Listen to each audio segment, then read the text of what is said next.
तारीख 12 मार्च 1988, एक आम सा दिन। कराची एयरपोर्ट पर PIA की कराची से कोयटा जाने वाली फ्लाइट PK 320 उड़ान भरने को तैयार थी। जहाज पर 143 मुसाफिर और 13 क्रू मेंबर सवार थे और इन 143 मुसाफिरों में 28 साला अब्दुल मन्नान गैबज़ई भी थे, लेकिन वो जहाज में सफर करने की गर्ज से सवार नहीं हुए थे, बल्कि उनका इरादा जहाज को हाईजैक करने का था। एयरपोर्ट पर सिक्योरिटी के बावजूद अब्दुल मन्नान पिस्तौल लेकर जहाज में सवार होने में कामयाब हो गए। लेकिन कैसे? अब्दुल मन्नान जहाज को हाईजैक तो न कर सके, लेकिन उनको इस जुर्म की सजा हुई और अब 37 बरस बाद उन्हें रिहाई नसीब हुई है। उनकी रिहाई के बाद BBC ने जहाज में सवार एनी शाहिदीन, इस स्टोरी को कवर करने वाले सहाफ़ी और CIA की बाज़ रिपोर्ट्स का मुताला करके ये मंजर कशी करने की कोशिश की है कि इस जहाज को हाईजैक करने के पीछे मकसद क्या था। यही है आज का BBC रीड्स। तहरीर है मेरे साथी मोहम्मद काजिम की और मैं हूँ खदीजा आरिफ। आप सुन रहे हैं BBC रीड्स। मई 2012 में अमेरिका के खुफिया इदारे CIA की डिक्लासिफाई की जाने वाली एक रिपोर्ट में बताया गया है कि कराची एयरपोर्ट पर लगी एक्सरे मशीन ऐन उस वक्त खराब हो गई जब इस पर सवार होने वाले मुसाफिरों की स्क्रीनिंग की जा रही थी, और यही वजह थी कि अब्दुल मन्नान अपने मोजे में पिस्तौल छुपाकर जहाज के बिजनेस क्लास में सवार होने में कामयाब रहे। जिस साल ये वाकया हुआ, उसी साल वॉशिंगटन पोस्ट ने पाकिस्तान के सरकारी खबर रसा इदारे APP के हवाले से लिखा था कि परवाज का इब्तदाई दौरानिया पुरसुकून रहा, मगर जब जहाज कोयटा एयरपोर्ट पर लैंडिंग से महज 7 मिनट की दूरी पर था तो अब्दुल मन्नान ने कॉकपिट में दाखिल होने की कोशिश की। इससे पहले कि इसके बाद कॉकपिट में क्या हुआ ये बताऊं, प्रोग्राम में आगे सुनिएगा कि अब्दुल मन्नान कौन है, 37 साल बाद उनकी रिहाई हुई तो उस वक्त जहाज पर सवार एनी शाहिदीन ने क्या बताया। तो अब्दुल मन्नान ने कॉकपिट में दाखिल होने की कोशिश की, लेकिन वहां मौजूद एक गार्ड की बरवक्त मदाखलत की वजह से वो ऐसा करने में नाकाम रहे। उसी वक्त मुसाफिरों, गार्ड और हाईजैकर अब्दुल मन्नान के दरमियान हाथापाई हुई और अब्दुल मन्नान की जानिब से किए गए 3 फायर सिक्योरिटी गार्ड को लगे, जिसके नतीजे में वो शदीद जख्मी हो गए। हाईजैकिंग की कोशिश नाकाम रही और अब्दुल मन्नान को इस जुर्म के लिए सजाए मौत सुनाई गई थी, लेकिन बाद में आला अदालतों से अपील पर इस सजा को उम्र कैद में तब्दील कर दिया गया था। इस वाक़े के लगभग 37 साल बाद 15 अगस्त 2025 को अब्दुल मन्नान गैबज़ई को बलूचिस्तान के शहर खुजदार में वाक़े सेंट्रल जेल से रिहा कर दिया गया है। खुजदार सेंट्रल जेल के सुपरिटेंडेंट मोहम्मद यासीन ने अब्दुल मन्नान की रिहाई की तस्दीक की है। तो अब बात करते हैं कि जहाज पर जो लोग सवार थे उन्होंने BBC को क्या बताया। बलूचिस्तान से ताल्लुक़ रखने वाली सियासी शख्सियत मीर नसीर मेंगल न सिर्फ सूबे के साबिक़ निगरां वज़ीर आला रहे हैं, बल्कि वो फौजी सदर जनरल परवेज़ मुशर्रफ के दौर में वफाकी वज़ीर मुमलिकत रहने के अलावा कतर में पाकिस्तान के सफ़ीर के ओहदे पर भी फाइज रह चुके हैं। वो इस परवाज़ की बिजनेस क्लास में सवार थे। उन्होंने बताया कि जिस रोज़ PIA के जहाज़ को हाईजैक करने की कोशिश की गई, उसके अगले रोज वजीर आज़म मोहम्मद खान जुनेजो को कोयटा आना था और इसीलिए अरकान असम्बली को हिदायत दी गई थी कि वो मुल्क के जिस भी हिस्से में हो वहां से कोयटा पहुंचे।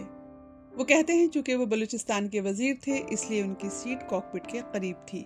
मीर नसीर का कहना था कि जब जहाज कोयटा के करीब सीबी शहर के ऊपर से उड़ रहा था तो जहाज में अचानक हलचल मची और इसी दौरान उन्होंने पिस्तौल उठाए एक शख्स को कॉकपिट की जानिब जाते देखा।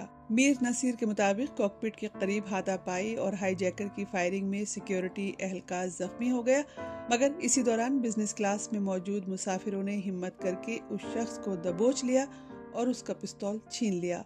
उनके मुताबिक जब लोगों ने हिम्मत करके हाईजैकर को दबोचा तो उस वक्त अब्दुल मन्नान का एक पैर कॉकपिट के अंदर था जबकि दूसरा बाहर। अगर वो मुकम्मल तौर पर कॉकपिट के अंदर दाखिल होने में कामयाब हो जाता तो फिर शायद उसको काबू करना मुश्किल हो जाता। मीर नसीर मेंगल ने कहा कि मुसाफिरों की जानिब से हाईजैकर को मुक्के भी मारे गए, जिसकी वजह से उनका चेहरा जख्मी हुआ और बाद में उसके हाथ पांव बांध दिए गए। अमरीकी खबर रसा एजेंसी यूनाइटेड प्रेस इंटरनेशनल ने इस वाक़े से मुताल्लिक़ 12 मार्च 1988 को एक रिपोर्ट शाया की, जिसके मुताबिक कॉकपिट में दाखिल होने की कोशिश करने से पहले अब्दुल मन्नान वॉशरूम गए थे। वहां से निकलकर ही उन्होंने जहाज को हाईजैक करने की कोशिश की।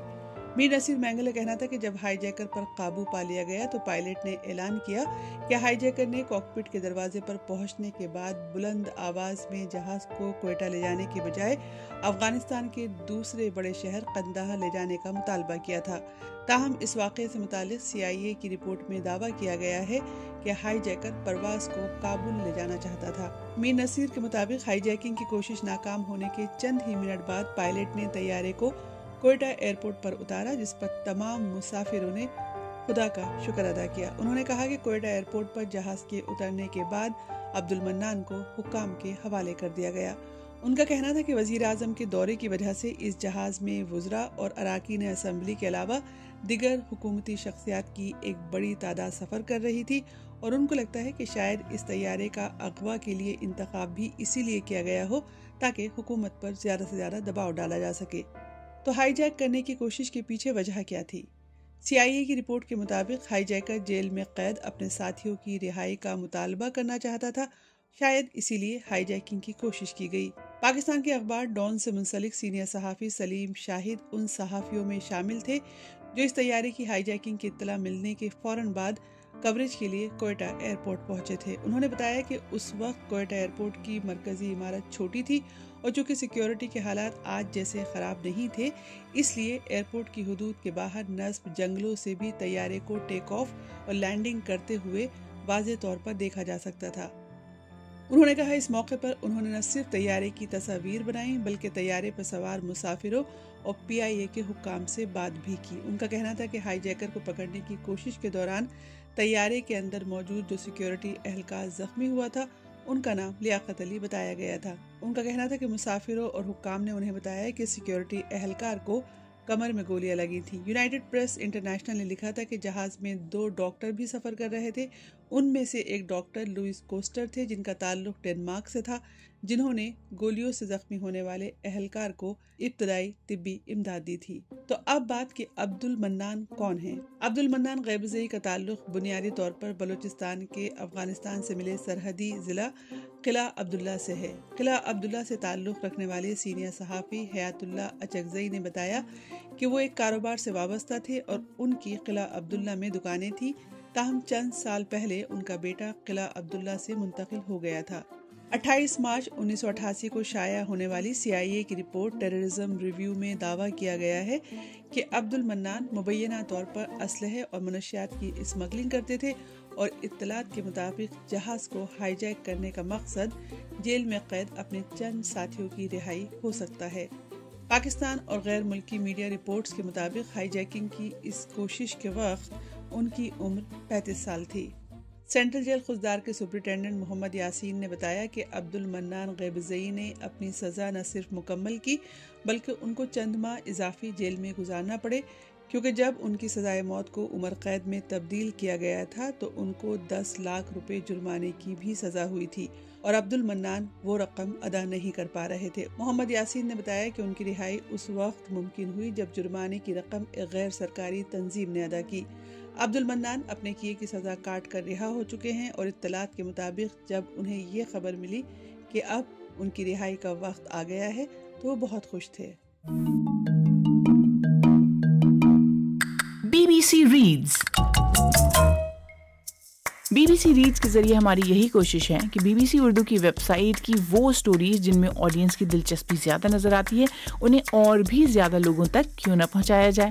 تو ہم پڑھیں اور آپ سنیے، اور اپنے دوستوں اور ساتھیوں کو بھی سنائیے۔